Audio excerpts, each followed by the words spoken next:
So ito po yung babayan ni ma'am. Ano po yung posibleng mga factors po na pwedeng magkalat po yan?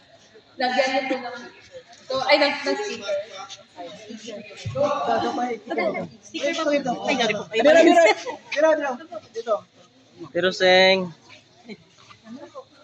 Okay. Wala, wala. Dito sasakyan ano eh.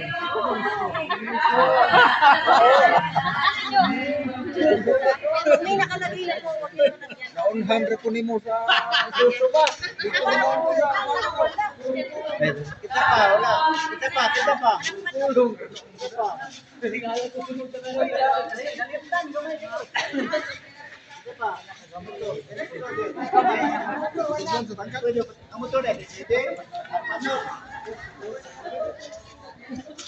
Kaya ako ba na ipunta YouTube?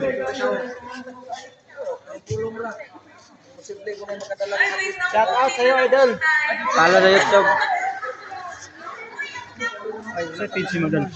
Man, Marlon Ligos TV Vlog. Nasa YouTube. YouTube channel. Meron pa! Gapa dapat mag-sticker dol para umasa ang lapitan mo lapnag nga sa mga sakit. Pwede nga mo katag nga mga sakit sa baboy. Ang iisip nga swine American swine fever. Wala butangin, wala. Wala ginakita ng kahoy ba? Ang kahoy wala gina, butangin na. Ang baboy na nasa karyer. Murag duharami man anak nakabutang siya ka na. Hoy, napay tao ka na. May kulang pa.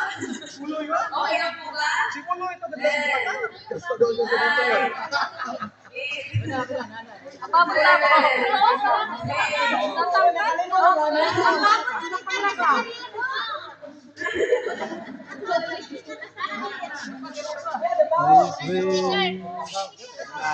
Saan pa? Okay.